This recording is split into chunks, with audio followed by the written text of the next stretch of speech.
उम्मीद है इससे पहले की कथा आपने सुनी होगी जिसमें शंखचूर्ण वध का और तुलसी जी की कथा का वर्णन किया गया है। तुलसी जी ने जब अपने शरीर का त्याग किया उसके बाद जो कुछ भी हुआ उसका वृत्तांत अब आप सभी सुनिए। तुलसी जी के छोड़े हुए शरीर से गंडकी नदी प्रकट हो गई और भगवान अच्युत भी उसके तट पर मनुष्यों को पुण्य प्रदान करने वाली शिला के रूप में परिणत हो गई। मुने, उसमें कीड़े अनेक प्रकार के छिद्र बनाते रहते हैं। उनमें जो शिलाएं गंडकी के जल में गिरती हैं वे परम पुण्यप्रद होती हैं और जो स्थल पर ही रह जाती है उन्हें पिंगला कहा जाता है और वे प्राणियों के लिए संताप कारक होती हैं। व्यास जी, इस प्रकार तुम्हारे प्रश्न के अनुसार मैंने शंभु का सारा चरित्र जो पुण्य प्रदान तथा मनुष्यों की सारी कामनाओं को पूर्ण करने वाला है तुम्हें सुना दिया। ये पुण्य आख्यान जो विष्णु जी के महात्म्य से संयुक्त तथा भोग और मोक्ष का प्रदाता है तुमसे वर्णन कर दिया। अब और क्या सुनना चाहते हो? तब सनत कुमार जी कहने लगे, हे व्यास जी, अब जिस प्रकार अंधकासुर ने परमात्मा शंभु के गणाध्यक्ष पद को प्राप्त किया था, महेश्वर के उस मंगल चरित को श्रवण करो। मुनीश्वर, अंधकासुर ने पहले शिव जी के साथ बड़ा घोर संग्राम किया था, परंतु पीछे बारंबार सात्विक भाव के उद्रेक से उसने शंभु को प्रसन्न कर लिया। क्योंकि नाना प्रकार की लीलाएं करने वाले शंभु शरणागत रक्षक तथा परम भक्त वत्सल हैं। उनका महात्म्य परम अद्भुत है। व्यास जी ने पूछा, हे ऐश्वर्यशाली मुनिवर, वह अंधक कौन था और भूतल पर किस वीरवान के कुल में उत्पन्न हुआ था? दैत्यों में प्रधान तथा महामनस्वी उस बलवान अंधक का स्वरूप कैसा था और वह किसका पुत्र था? उसने परम तेजस्वी शंभु की गणाध्यक्षता को कैसे प्राप्त किया? यदि अंधक गणेश्वर हो गया तब वह परम धन्यवाद का पात्र है। सनत कुमार जी कहने लगे, मुने, पूर्व काल की बात है। एक समय भक्तों पर कृपा करने वाले तथा देवताओं के चक्रवर्ती सम्राट भगवान शंकर को विहार करने की इच्छा हुई। तब वे पार्वती और गणों को साथ लेकर अपने निवास भूत कैलाश पर्वत से चलकर काशीपुरी में आ गए। वहां उन्होंने उस पुरी को अपनी राजधानी बनाया और भैरव नामक वीर को उसका रक्षक नियुक्त कर दिया। फिर पार्वती जी के साथ रहते हुए वे भक्तजनों को सुख देने वाली अनेक प्रकार की लीलाएं करने लगे। एक समय वे उसके वरदान के प्रभाववश अनेकों वीरागण्य गणेश्वरों और शिवा के साथ मंदराचल पर चले गए और वहां भी तरह तरह की क्रीड़ाएं करने लगे। एक दिन जब प्रचंड पराक्रमी कपर्दी शिव मंदराचल की पूर्व दिशा में बैठे थे, उसी समय गिरिजा ने नर्म क्रीड़ावश उनके नेत्र बंद कर दिए। इस प्रकार जब पार्वती ने मूंगे, स्वर्ण और कमल की प्रभाव वाले अपने कर कमलों से हर के नेत्र बंद कर दिए, तब उनके नेत्रों के मुंद जाने के कारण वहां क्षण भर में ही घोर अंधकार फैल गया। पार्वती जी के हाथों का महेश्वर के शरीर से स्पर्श होने के कारण शंभु के ललाट में स्थित अग्नि से संतप्त होकर मद जल प्रकट हो गया और जल की बहुत सी बूंदें टपक पड़ी। तदंतर उन बूंदों ने एक गर्भ का रूप धारण कर लिया। उससे एक ऐसा जीव प्रकट हुआ जिसका मुख विकराल था। वह अत्यंत भयंकर, क्रोधी, कृतघ्न, अंधा, कुरूप, जटाधारी, काले रंग का, मनुष्यों से भिन्न, बेडौल और सुंदर बालों वाला था। उसके कंठ से घोर घर घर शब्द निकल रहा था। वह कभी गाता, कभी हंसता और कभी रोने लगता था, कभी जबड़ों को चाटते हुए नाच रहा था। उस अद्भुत दृश्य वाले जीव के प्रकट होने पर शिव जी मुस्कुराकर पार्वती जी से बोले। श्री महेश्वर ने कहा, प्रिय, मेरे नेत्रों को मूंदकर तुमने ही तो ये कर्म किया है, फिर तुम उससे भय क्यों कर रही हो? शंकर जी के उस वचन को सुनकर गौरी हंस पड़ी और फिर उनके नेत्रों पर से उन्होंने अपना हाथ हटा लिया। फिर तो वहां देखते ही देखते प्रकाश छा गया, परंतु उस प्राणी का रूप वैसा ही भयंकर बना रहा और अंधकार से उत्पन्न होने के कारण उसके नेत्र भी अंधे थे। तब वैसे प्राणी को प्रकट हुआ देखकर गौरी ने महेश्वर से पूछा, भगवान, मुझे सच सच बताइए कि हम लोगों के सामने प्रकट हुआ ये बेडौल प्राणी कौन है? ये तो अत्यंत भयंकर है। किस कारण को लेकर किसने इसकी सृष्टि की है और ये किसका पुत्र है? सनत कुमार जी कहते हैं, महर्षि, जब लीला रचने वाली तथा तीनों लोगों की जननी गौरी ने सृष्टिकर्ता की उस अंधी सृष्टि के विषय में इस प्रकार प्रश्न किया, तब लीला विहारी भगवान शंकर अपनी प्रिया के उस वचन को सुनकर कुछ मुस्कुराए और इस प्रकार बोले। महेश्वर ने कहा, अद्भुत चरित्र रचने वाली है अंबिके, सुनो। जब तुमने मेरे नेत्र मूंद लिए थे उसी समय ये अद्भुत और प्रचंड पराक्रमी प्राणी मेरे पसीने से प्रकट हुआ। इसका नाम अंधक है। तुम ही इसको उत्पन्न करने वाली हो, अतः सखियों सहित तुम्हें करुणा पूर्वक इसकी गणों से यथा योग्य रक्षा करते रहना चाहिए। हे आर्य, इस प्रकार बुद्धिपूर्वक विचार करके ही तुम्हें सब कार्य करने चाहिए। सनत कुमार जी कहते हैं, मुने, अपने स्वामी के ऐसे वचन सुनकर गौरी का हृदय करुणार्थ हो गया। वे अपनी सखियों सहित अंधक की अपने पुत्र की तरह नाना प्रकार के उपायों द्वारा रक्षा करने लगी। फिर शिशिर ऋतु आने पर दैत्य हिरण्याक्ष पुत्र की कामना से उसी वन में आया। क्योंकि उसकी पत्नी ने उसके ज्येष्ठ बंधु की संतान परंपरा को देखकर उसे संतानार्थ तपश्चर्यों के लिए प्रेरित किया था। वहां वह कश्यप नंदन हिरण्याक्ष वन का आश्रय लेकर पुत्र प्राप्ति के लिए घोर तप करने लगा। उसके मन में महेश्वर के दर्शन की इच्छा थी, अतः वह क्रोध आदि दोषों को अपने वश में करके ठूंठ की भांति निश्चल होकर समाधि में लीन हो गया। विजेंद्र तब जिसकी ध्वजा में वृक्ष का चिन्ह वर्तमान है और जो पिनाक धारण करने वाले हैं, वे महेश उसकी तपस्या से पूर्णतया प्रसन्न होकर उसे वर प्रदान करने के लिए चले और उस स्थान पर पहुंचकर दैत्य प्रवर हिरण्याक्ष से बोले। महेश ने कहा, हे दैत्यनाथ, अब तू अपनी इंद्रियों का विनाश मत कर। किस लिए तूने इस व्रत का आश्रय लिया है? तू अपना मनोरथ तो प्रकट कर। मैं वरदाता शंकर हूं, अतः तेरी जो भी इच्छा होगी वह सब मैं तुझे प्रदान करूंगा। सनत कुमार जी कहते हैं, महर्षि, महेश्वर के उस सरस वचन को सुनकर दैत्यराज हिरण्याक्ष परम प्रसन्न हुआ। उसने गिरीश के चरणों में नमस्कार करके अनेक प्रकार से उनकी स्तुति की। फिर वह अंजलि बांधी सिर झुकाकर इस प्रकार कहने लगा, हे चंद्रभान, मेरे उत्तम पराक्रम संपन्न तथा दैत्य कुल के अनुरूप कोई पुत्र नहीं है, इसलिए मैंने इस व्रत का अनुष्ठान किया है। देवेश, मुझे परम बलिशाली पुत्र दीजिए। सनत कुमार जी कहते हैं, मुने दैत्यराज के उस वचन को सुनकर कृपालु शंकर प्रसन्न हो गए और उससे बोले, दैत्याधिप, तेरे भाग्य में तेरे वीर से उत्पन्न होने वाला पुत्र तो लिखा नहीं है, किंतु मैं तुझे एक पुत्र देता हूँ। मेरा ही पुत्र है जिसका नाम अंधक है। वह तेरे ही समान पराक्रमी और अजेय है। तू संपूर्ण दुखों को त्याग कर उसी को पुत्र रूप से वरण कर ले और इस प्रकार पुत्र की प्राप्ति कर ले। सनत कुमार जी कहते हैं, महर्षि, उससे यों कहकर गौरी के साथ विराजमान उन महात्मा भूतनाथ त्रिपुरारी शंकर ने प्रसन्न होकर हिरण्याक्ष को वह पुत्र दे दिया। इस प्रकार शिवजी से पुत्र प्राप्त करके वह महामनस्वी दैत्य परम प्रसन्न हुआ। फिर उसने अनेकों स्तोत्रों द्वारा रुद्र की पूजा करके प्रदक्षिणा की और फिर वह अपने राज्य को चला गया। गिरीश से पुत्र प्राप्त कर लेने के बाद वह प्रचंड पराक्रमी दैत्य संपूर्ण देवताओं को जीतकर इस पृथ्वी को अपने देश रसातल में उठा लाया। तब देवताओं, मुनियों और सिद्धों ने अत्यंत पराक्रमी विष्णु जी की आराधना की। फिर तो भगवान विष्णु सर्वात्मक यज्ञमय विकराल वराह शरीर धारण करके थूथन के अनेकों प्रहारों से पृथ्वी को विदीर्ण करके पाताल लोक में जा घुसे। वहां उन्होंने कभी न टूटने वाले अपनी अगली दाढ़ों से तथा थूथन से सैकड़ों दैत्यों का कचूमर निकालकर अपने वज्र सदृश कठोर पाद प्रहारों से निशाचरों की सेना को मथ डाला। फिर अद्भुत और प्रचंड तेजस्वी श्री विष्णु ने करोड़ों सूर्यों के समान प्रकाशमान सुदर्शन चक्र से हिरण्याक्ष के प्रज्वलित सिर को काट लिया और दुष्ट दैत्यों को जलाकर भस्म कर दिया। ये देखकर देवराज इंद्र को बड़ी प्रसन्नता हुई। उन्होंने उस असुर राज्य पर अंधक को अभिषिक्त कर दिया। फिर महात्मा इंद्र श्री विष्णु को अपनी दाढ़ी द्वारा पाताल लोक से पृथ्वी को लाते हुए देखकर परम प्रसन्न हुए और अपने स्थान पर आकर पूर्ववत स्वर्ग और भूतल की रक्षा करने लगे। इधर वराह रूप धारण करके उत्तम कार्य करने वाले उग्र रूपधारी श्री हरि प्रसन्नचित हुए समस्त देवों, मुनियों और पद्मयोनि ब्रह्मा द्वारा प्रशंसित होकर अपने लोक को चले गए।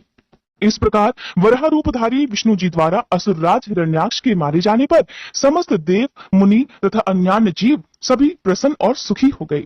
सनत कुमार जी कहते हैं, व्यास जी, इधर वराह रूपधारी श्री हरि के द्वारा इस प्रकार भाई के मारे जाने पर हिरण्यकश्यपु शोक और क्रोध से संतप्त हो उठा। श्री हरि के साथ वैर करना तो उसे रुचता ही था, अतः उसने संहार प्रेमी वीर असुरों को प्रजा का विनाश करने के लिए आज्ञा दे दी। तब वे संहार प्रिय असुर स्वामी की आज्ञा को सिरोधार्य करके देवताओं और प्रजाओं का विनाश करने लगे। इस प्रकार जब उन दुष्ट चित्त वाले असुरों द्वारा सारा देवलोक तहस नहस कर दिया गया, तब देवता स्वर्ग को छोड़कर गुप्त रूप से भूतल पर विचरने लगे। उधर भाई की मृत्यु से दुखी हुए हिरण्यकशिपु ने भाई को जलांजलि देकर उसकी स्त्री आदि को ढांढस बताया। फिर उस दैत्यराज ने अपने लिए विचार किया कि मैं अजय, अजर और अमर हो जाऊं, मेरा ही एक छत्र साम्राज्य रहे और मेरा कोई भी प्रतिद्वंदी शेष न रह जाए।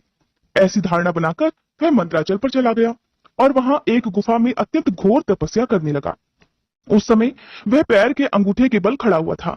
उसकी भुजाएं ऊपर को उठी हुई थी और उसकी दृष्टि आकाश की ओर लगी हुई थी। उसकी तपस्या से संतप्त होकर देवताओं का मुख विकृत हो उठा। वे स्वर्ग को छोड़कर ब्रह्मलोक में जा पहुंचे और उन्होंने ब्रह्मा जी से अपना दुखड़ा कह सुनाया। व्यास जी, उन देवताओं के इस प्रकार कहने पर स्वयंभू ब्रह्मा, भृगु, दक्ष आदि के साथ उस दैत्येश्वर के आश्रम पर गए। तब जिसने अपने तप से संपूर्ण लोगों को संतप्त कर रखा था, उस हिरण्यकशिपु ने वर देने के लिए आए हुए पद्म योनि ब्रह्मा जी को अपने सामने उपस्थित देखा। उधर पितामह ने भी उससे कहा कि वर मांग। तब जिसकी बुद्धि मोहित नहीं हुई थी, उस असुर ने विधाता की उस मधुर वाणी को सुनकर इस प्रकार कहा, हे ऐश्वर्यशाली पितामह, मैं चाहता हूं कि स्वर्ग में, भूतल पर, दिन में, रात में, ऊपर अथवा नीचे, कहीं भी शस्त्र, अस्त्र, पाश, वज्र, शुष्क वृक्ष, पर्वत, जल, अग्नि के रूप में शत्रु के प्रहार से देवता, दैत्य, मुनि, सिद्ध, किम बहुना आप द्वारा रचे हुए जीवों के हाथ मुझे कभी भी मृत्यु का कोई भय ना हो। सनत कुमार जी कहते हैं, मुने हिरण्यकश्यप के वैसे वचन सुनकर पद्म योनि ब्रह्मा के मन में दया का भाव जागृत हो उठा। उन्होंने भी मन ही मन श्री हरि को प्रणाम करके उस दैत्य से कहा कि हे दैत्येंद्र, मैं तुझ पर प्रसन्न हूं, अतः तुझे सारी वस्तुएं प्राप्त हो जाएंगी। तूने 96,000 वर्षों तक जो कठिन तप किया है, अब तेरी कामना पूर्ण हो चुकी है। अब तपस्या को छोड़कर उठ और दानवों के राज्य का उपभोग कर। ब्रह्मा जी की वाणी सुनकर हिरण्यकशिपु का मुख प्रसन्नता से खिल उठा। इस प्रकार जब पितामह ने उसे दानव राज्य पर अभिषिक्त कर दिया, तब वह उन्मत्त हो उठा और त्रिलोकी को नष्ट करने का विचार करने लगा। फिर तो उसने संपूर्ण धर्मों का उच्छेद करके संग्राम में सभी देवताओं को भी जीत लिया। तब देवतागण भागकर विष्णु जी के पास पहुंचे। वहां श्री हरि ने देवताओं और मुनियों की दुख गाथा सुनकर उन्हें आश्वासन दिया और शीघ्र ही उस दैत्य के वध करने का उन्हें वचन भी दिया। तब देवतागण संतुष्ट होकर अपने अपने स्थान को लौट गए। फिर श्री हरि ने ऐसा रूप धारण किया जो आधा सिंह आधा मनुष्य का था। वह अत्यंत भयंकर और विकराल दिख रहा था। उसका मुख खूब फैला हुआ था, नासिका बहुत सुंदर थी और नख भी तीखे थे। गर्दन पर जटाएं लहरा रही थी, दाढ़ें ही आयुध थी। उससे करोड़ों सूर्यों के समान प्रभा छिटक रही थी और उसका प्रभाव भी प्रलयकालीन अग्नि के समान था। उन अतुल प्रभावशाली नरसिंह को देखकर सभी दैत्य एक साथ उन पर टूट पड़े। तब उन अद्भुत पराक्रमी नरसिंह ने महाबली दैत्यों के साथ युद्ध करके बहुतों को तो मार डाला और बहुतों को पकड़कर तोड़ मरोड़ दिया। फिर वे उस नगर में घूमने लगे। तब उन सर्वमय सिंह को देखकर दैत्यराज के पुत्र प्रहलाद ने राजा से कहा, ये मृगेंद्र तो जगन में दिख रहा है, ये यहाँ किस लिए आया है? प्रहलाद ने फिर से कहा, पिताजी, मुझे तो ऐसा लग रहा है कि ये भगवान अनंत है और नरसिंह का रूप धारण करके आपके नगर में प्रविष्ट हुए हैं, क्योंकि मुझे इस समय इनकी मूर्ति बहुत बड़ी विकराल दिख रही है। अतः आप युद्ध से हटकर इनकी शरण में जाइए। इनसे बढ़कर त्रिलोकी में दूसरा कोई योद्धा नहीं है, इसलिए आप इन मृगेंद्र के सामने शीश झुकाकर अपने राज्य का उपभोग कीजिए। अपने पुत्र की बात सुनकर उस दुरात्मा ने उससे कहा, बेटा, क्या तू भयभीत हो गया? अपने पुत्र से ऐसा कहकर दैत्यों के अधिपति राजा हिरण्यकश्यपु ने महाबली दैत्यों को आज्ञा देते हुए कहा, वीरो, तुम लोग इस बेडौल, भ्रुकुटी और नेत्र वाले सिंह को पकड़ लो।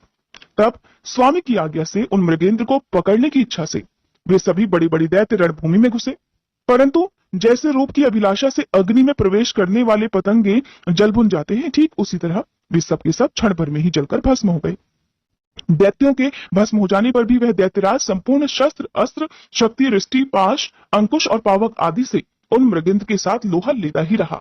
इस प्रकार बहुत काल तक युद्ध हुआ और फिर अंत में उन नरसिंह ने वज्र के समान कठोर अपनी अनेकों भुजाओं से उस दैत्य को पकड़ लिया और उसे अपनी जंघाओं पर लिटाकर दानवों के मर्म को विदीर्ण करने वाले नखांकुरों से, अर्थात अपने नाखूनों से उसकी छाती चीर डाली। खून से लथपथ हुए उसके हृदय कमल को निकाल लिया। फिर तो उसी क्षण उसके प्राण पखेरु उड़ गए। तब भगवान नरसिंह ने बारंबार के आघात से जिसके सारे अंग चूर चूर हो गए थे, उस काष्ठभूत दैत्य को छोड़ दिया। उस समय उस देव शत्रु के मारे जाने पर उन्हें बड़ी प्रसन्नता हुई। उसी अवसर पर भक्त प्रहलाद ने आकर उनके चरणों में सिर झुकाया। तब अद्भुत पराक्रमी श्री हरि ने प्रहलाद को बुलाकर उन्हें दैत्यों के राज पर अभिषिक्त कर दिया और स्वयं आतर्कित गति को प्राप्त हो गए, अर्थात वही अंतर्ध्यान हो गए। फिर पितामह आदि समस्त सुरेश्वर परम प्रसन्न होकर अपना कार्य सिद्ध करने वाले पूजनीय विष्णु भगवान को उसी दिशा में प्रणाम करके अपने अपने धाम को चले गए। विप्रवर, प्रसंगवश मैंने रुद्र से अंधक की उत्पत्ति, वराह से हिरण्याक्ष की मृत्यु, नरसिंह के हाथों उसके भाई का विनाश और प्रहलाद की राज्य प्राप्ति का वर्णन कर दिया। द्विश्रेष्ठ, अब मैं शिवजी की कृपा से प्राप्त हुए अंधक के प्रभाव, शंकर जी के साथ उसके युद्ध का और पीछे जिस प्रकार उस महेश के गणाध्यक्ष पद की प्राप्ति हुई, उस कथा का भी वर्णन करता हूँ, सुनो। सनत कुमार जी कहते हैं, मुनिवर, एक समय हिरण्याक्ष का पुत्र अंधक अपने भाइयों के साथ विहार में संलग्न था। उसी समय उसके कामासक्त मदांध भाइयों ने उससे कहा, अरे अंधे, तुम्हें तो अब राज्य से भला क्या प्रयोजन है? हिरण्याक्ष तो मूर्ख था, जो उसने घोर तप द्वारा शंकर जी को प्रसन्न करके भी तुम जैसे कुरूप, बेडौल, कलिप्रिय और नेत्रहीन को प्राप्त किया। ऐसे तुम तो राज्य के भागी हो ही नहीं सकते, क्योंकि भला तुम्हें विचार करो कि कहीं दूसरे से उत्पन्न हुआ पुत्र भी राज्य प्राप्त करता है? सच पूछो तो निश्चय ही इस राज्य के भागी केवल हम ही लोग हैं। सनत कुमार जी कहते हैं, मुने, उन लोगों की वह बात सुनकर अंधक दीन हो गया। फिर उसने स्वयं ही बुद्धिपूर्वक विचार करके तरह तरह की बातों से उन्हें शांत किया और रात के समय वह निर्जन वन में चला गया। वहां उसने हजारों वर्षों तक घोर तप करके अपने शरीर को सुखा डाला और अंत में उस शरीर को अग्नि में होम कर देना चाहा। तब ब्रह्मा जी ने उसे वैसा करने से रोकते हुए कहा, दानव, अब तू वर मांग ले। सारे संसार में जिस दुर्लभ वस्तु को प्राप्त करने की तेरी अभिलाषा हो, उसे तू मुझसे ले ले। पद्म योनि श्री ब्रह्मा जी के वचन को सुनकर वह दैत्य दीनता और नम्रता पूर्वक कहने लगा, हे भगवान, जिन निष्ठुरों ने मेरा राज्य छीन लिया है, वे सब दैत्य आदि मेरे भाई हो जाएं। मुझ अंधे को दिव्य चक्षु प्राप्त हो जाए। इंद्र आदि देवता मुझे कर दिया करे और देवता, दैत्य, गंधर्व, यक्ष, नाग, मनुष्य तथा अन्य किन्हीं भी प्राणियों से मेरी मृत्यु ना हो। उसके उस अत्यंत दारुण वचन को सुनकर ब्रह्मा जी सशंकित हो उठे और उससे बोले, दैत्येंद्र, ये सारी बातें तो हो ही जाएंगी, किंतु तू अपने विनाश का कोई कारण भी तो स्वीकार कर ले, क्योंकि जगत में कोई भी ऐसा प्राणी नहीं हुआ है और ना ही कभी होगा जो काल के गाल में ना गया हो।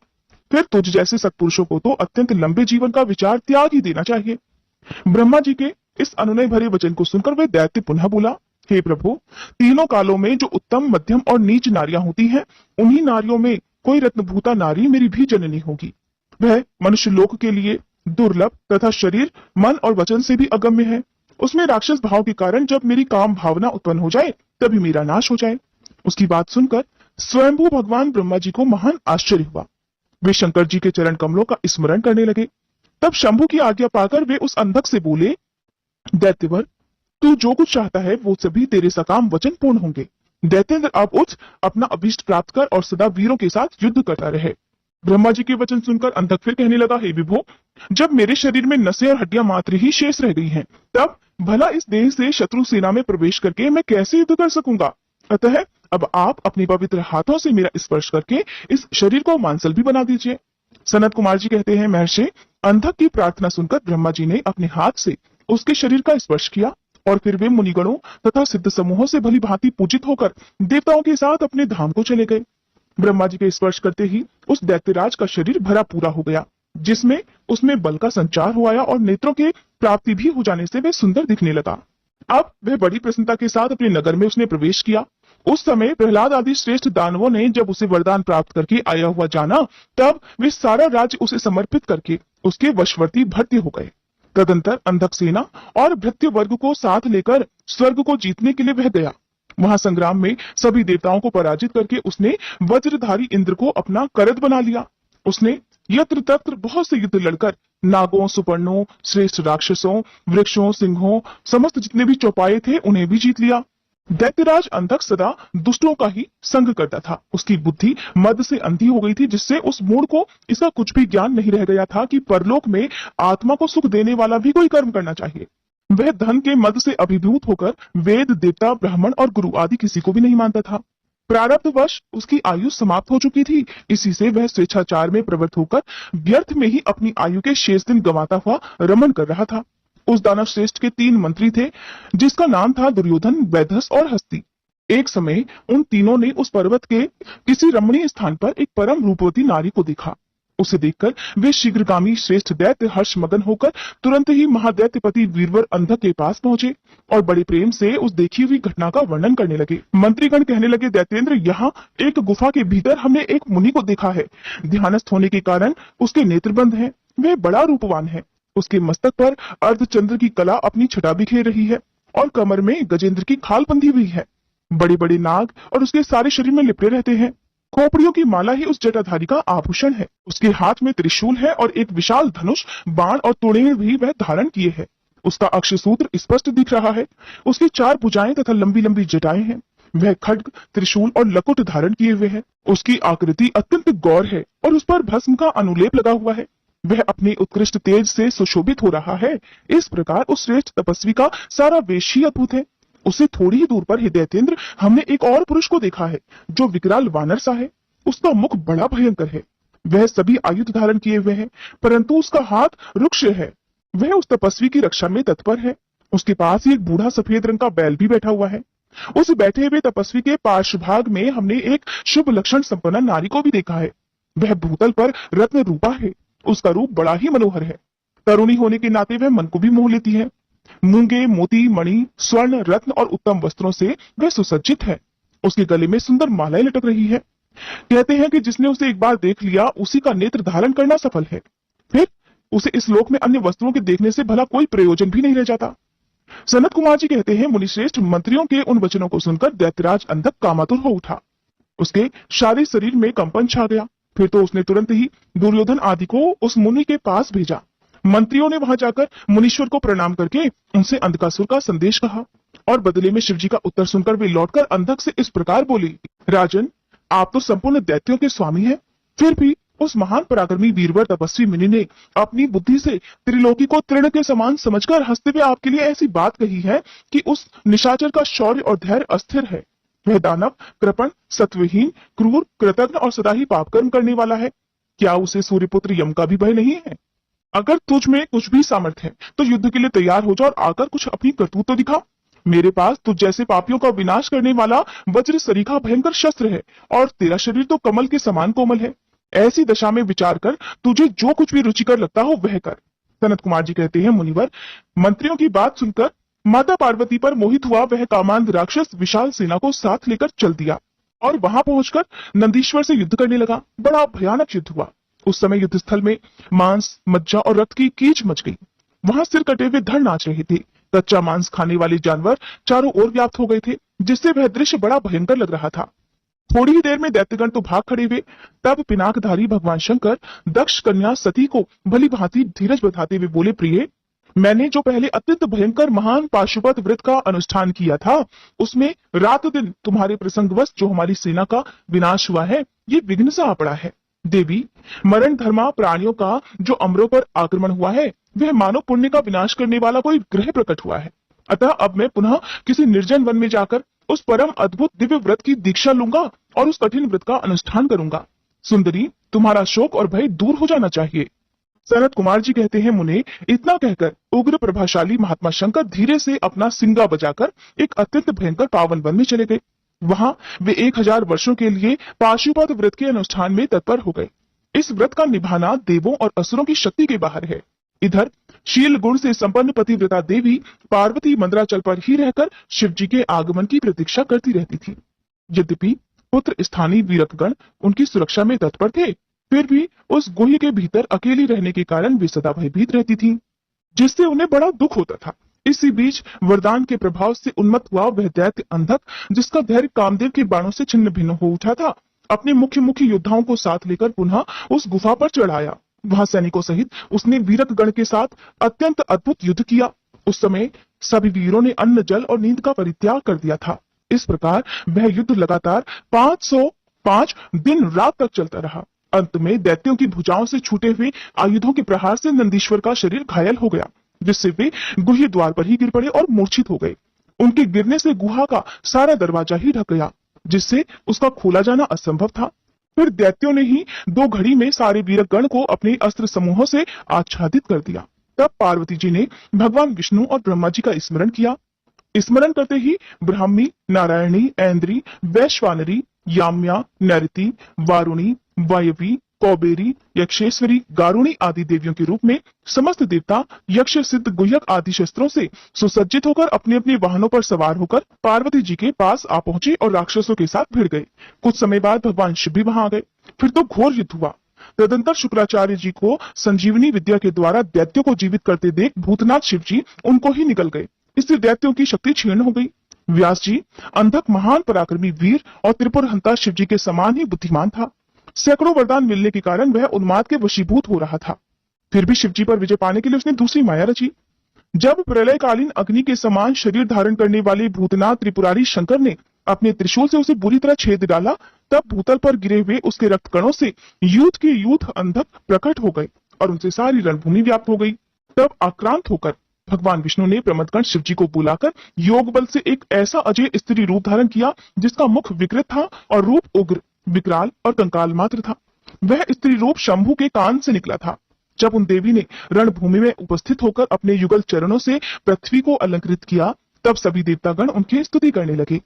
फिर भगवान ने उनकी बुद्धि को प्रेरित किया तो वे क्षुधार्त होकर अर्थात भूख से व्याकुल होकर रण के मुहाने पर उन सैनिकों के साथ तथा दैत्यराज के शरीर से निकले हुए अत्यंत गरम गरम रुधिर का पान करने लगी, जिससे कि राक्षसों का उत्पन्न होना बंद हो गया। फिर एकमात्र अंधक ही बचा रहा। यद्यपि उसके शरीर का रक्त सूख गया था, फिर भी वह अपने कुलोचित सनातन छात्र धर्म का स्मरण करके भगवान शंकर से युद्ध करता ही रहा। तब प्रमथनाथ शिव जी ने रणभूमि में उसका हृदय विदीर्ण करके उसे शांत कर दिया। फिर त्रिशूल भोंक कर उसे स्थाणु के समान ऊपर को उठा लिया। उसका जर्जर शरीर नीचे को लटक रहा था। सूर्य की किरणों ने उसे सुखा दिया। पवन के झोंकों से युक्त मेघों ने मूसलाधार जल बरसाकर उसे गीला कर दिया। हिमखंड के समान शीतल चंद्रमा की किरणों ने उसे विशीर्ण कर दिया। फिर भी उस दैत्यराज ने अपने प्राणों का परित्याग नहीं किया। उसने विशेष रूप से शिव जी का स्तवन किया। उस स्थिति में भी उसने भगवान शिव जी का विशेष रूप से स्तवन किया। तब करुणा के अगाध सागर शंभु प्रसन्न हो गए और उन्होंने उसे प्रेम पूर्वक गणाध्यक्ष का पद प्रदान कर दिया। फिर तो युद्ध के समाप्त हो जाने पर लोकपालों ने नाना प्रकार के सारगर्भित स्तोत्रों द्वारा विधि पूर्वक शिव जी की अर्चना की और हर्षित हुए श्री ब्रह्मा विष्णु आदि देवों ने शीश झुकाकर उत्तमोत्तम स्तुतियों द्वारा उनका स्तवन किया। फिर जय जयकार करके वे आनंद मनाने लगे और फिर शिव जी उन सभी को साथ लेकर आनंद पूर्वक गिरिराज की गुफा को लौट गए। वहां उन्होंने अपने ही अंशभूत पूजनीय देवताओं को नाना प्रकार की भेंट समर्पित करके उन्हें विदा किया और स्वयं प्रमोदित हुई गिरिराज कुमारी के साथ उत्तमोत्तम लीलाएं करने लगे। अब आप सभी अगले अध्याय में नंदीश्वर द्वारा गुरु शुक्राचार्य जी के अपहरण का वर्णन सुनेंगे, जो कि इससे आगे की कथा अगले भाग में सुनिएगा। भाग नंबर 32 कल सुबह 5 बजे अपलोड हो जाएगा। और दोस्तों, वीडियो को सपोर्ट करना, लाइक, शेयर और सब्सक्राइब करना प्लीज दोस्तों।